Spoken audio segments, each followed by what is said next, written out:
अन्वीला शाळेत घ्यायला गेले आणि येता येता एक 5-6 वस्तू घेऊन आले बरोबर. हाय, तर आज मला ना मशरूम सूप प्यायची इच्छा होत होती म्हणून मी मशरूमही आणले येताना. चला सूप बनवूया.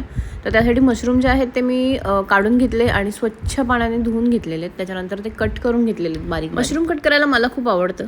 त्यानंतर 2 कांदे घेतले आणि ते सुद्धा खूप छान बारीक बारीक असे कट करून घेतले. त्यानंतर कढई ठेवली गॅसवर आणि मला जे हे सूप आहे ते हेल्दी बनवायचं होतं म्हणून मी तेल आणि बटर दोन्हीचा वापर नाही केला आहे आणि तूप जे आहे ते पण मी खूप अगदी कमी प्रमाणात टाकलेलं आहे, तुम्ही बघितलं असेल. त्यानंतर त्याच्यामध्ये लसूण जो आहे तो बारीक कट करून गोल्डन ब्राऊन होईस्तोपर्यंत परतून घेतला आणि कांदाही गोल्डन ब्राऊन होईस्तोपर्यंत परतून घेतलेला आहे त्याच्यात. मग त्याच्यामध्ये मी मशरूम टाकलेले आहेत कट केलेले आणि थोड्या वेळानंतर जेव्हा ते सॉफ्ट होतात, कमी होतात, तेव्हा मी त्याच्यामध्ये ओरिगॅनो टाकलेला आहे.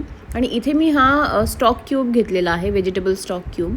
तर त्याच्यामध्ये गरम पाणी टाकून तो असा मेल्ट करून घेतलेला आहे विरघळून आणि मग तो त्याच्यामध्ये टाकलेला आहे, ॲड केलेला आहे. आणि त्याच्यामध्ये परत गरम पाणी ॲड केलेलं आहे आणि मग ते जे आहे त्याच्यात मीठ पण टाकलं होतं आणि मग ते उकळी आली, गॅस बंद केला, थंड होईस्तोपर्यंत थांबले आणि मग मिक्सरमधून जे आहे ते अशा पद्धतीने हे जे सगळं काढून घेतलेलं आहे. तुम्हाला मशरूमचं सूप आवडतं की नाही मला नक्की सांगा. आता थोड्याशा तुपावर हे मिश्रण आणि थोडं वाटीमध्ये काढून ठेवलेलं मिश्रण म्हणजे आधीचं जे होतं आपण गरम केलेलं, सो ते मिक्स केलेलं आहे, म्हणजे दाताखाली चांगलं लागेल. नंतर फ्लेक्सीड्स पावडर जी आहे ती टाकलेली आहे थोडा थिकनेस येण्यासाठी, खूप नाही टाकली.